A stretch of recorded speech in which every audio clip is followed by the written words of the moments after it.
Hi, welcome to another TerranScapes video. Today I want to show you a very quick look at some modular boards that I've recently completed that utilize I should say, have a grid work painted on them to facilitate movement of troops, figures for games like Dungeons and Dragons, where it requires a 1-inch movement and to be spaced out on the terrain in which you're playing. One of the things that the customer requested for these, however, was to make the grid subtle so that it doesn't jump out from across the table, to try to preserve the attractiveness of the boards but still facilitate easy gameplay. So I've made an attempt here with these boards, and I've utilized some very subtle coloring, which I think from this distance is probably not going to show up, so I'm going to have to bring you in close to take a look at this, and we can talk about the color choices and some of its pros and cons. So the first thing I'd like to just mention before we go any further is that, as I've done in the past, I've talked about this camera and the kinds of color shifting that it does whenever the field is filled with uniform color. The camera seems to work best with a very busy background, say the background that's got a lot of mix of colors, lots of brights and lots of darks, and it seems to render the colors a lot better. Now, the new software that I've been using allows me to correct the color to some degree, but it may not be entirely accurate to the real-life depiction of these boards. So I'm going to hope that the colors that you're going to be seeing for this grid pattern on these boards looks at least accurate enough that you'll get a good sense of the kinds of effects it's producing. As I mentioned before, the customer wanted something subtle.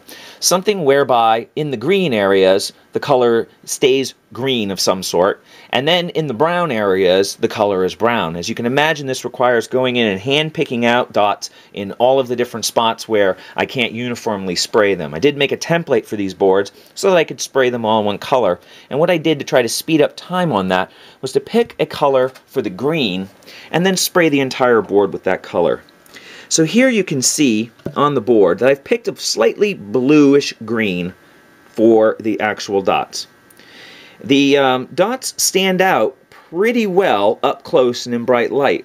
The blue stands out because there isn't really very much blue in this flock, but it's also a blue that's close enough that you might imagine a patch of vegetation as weeds picking up that kind of a greenish blue, and so it doesn't really jump out, and at a distance of more than, say, 2 or 3 feet, they become pretty hard to pick out, at least unless you're in very bright light. The alternative color then for the brown was to go in with something that's a little bit of what I chose is a slightly in-between color between the darkest base brown that I dry brush on after painting the boards a very dark gray, and then the sort of a sienna color that is the second highlight color for the soil before it gets its final very bright dry brush. So the dots do stand out pretty well, but I think at a distance they're a little bit more subtle than the blue. And I'm just hoping that it's going to be bright enough to facilitate easy play. That's always my concern, and when I did the arena, I also put a grid on that. I went a little bit brighter than this because I felt like it was not a big enough contrast to make play easy on this. Decided because the boards, there's so many of them, there's 20 boards like this and 20 more planned, that to have that bright grid is going to stand out a little bit too much for large surface areas. So I've gone for something a little bit more subtle, and hoping that that's going to make the right in between a sort of playability and attractiveness. One of the other things I just wanted to mention is that in some of the green verdant boards I've done, I've put much more highlights on them, a little bit brighter. Here you can see tracking through here some of the sprinkled flock that's a little bit of a highlight color. I decided not to go quite as aggressive with the highlighting as I have in the past, mainly because I was afraid then you'd get a bright patch with that blue dot on it, and I didn't want to go to 3 colors if at all possible to try to blend in the grid onto the boards themselves. As you can imagine, because I have to hand dot each of these off colors, it takes some time, and I didn't want to make it overly laborious, and also at the risk of having too many colors of the dots, and then that's going to be its own problem and stand out. So I hope you enjoyed taking a quick look at these boards. It's a little something different. I don't often do patterns on the boards, although I have had some requests in the past for hexagons and the like for other kinds of gaming systems. But the real challenge there is coming up with a template that's easily sprayed that will give good crisp definition, especially over surfaces that have a lot of irregularity. In this case, because all the boards are flat, I'm able to spray them with a rather stiff template.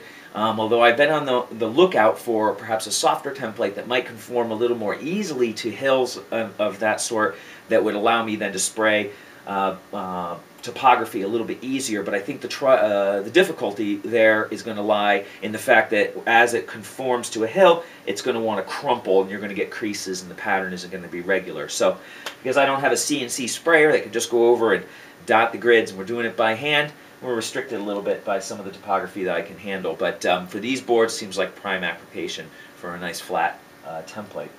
So, of course, as a reminder, if you are new to TerranScapes, you might want to take a look at TerranScapes.com and see photos of all the other products and projects that I've done to date.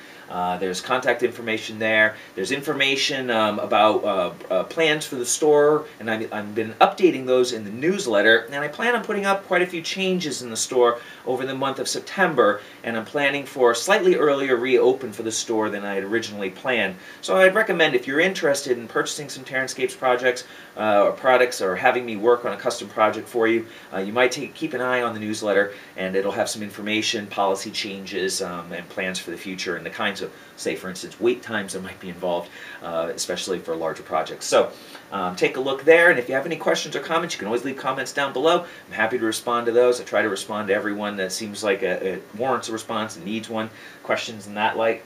And just thanks for watching, because if it wasn't for the viewers, it would be half as fun doing these videos as it is. So I appreciate it, and keep an eye on the channel, and I'll try to keep some more videos upcoming real soon. Thanks.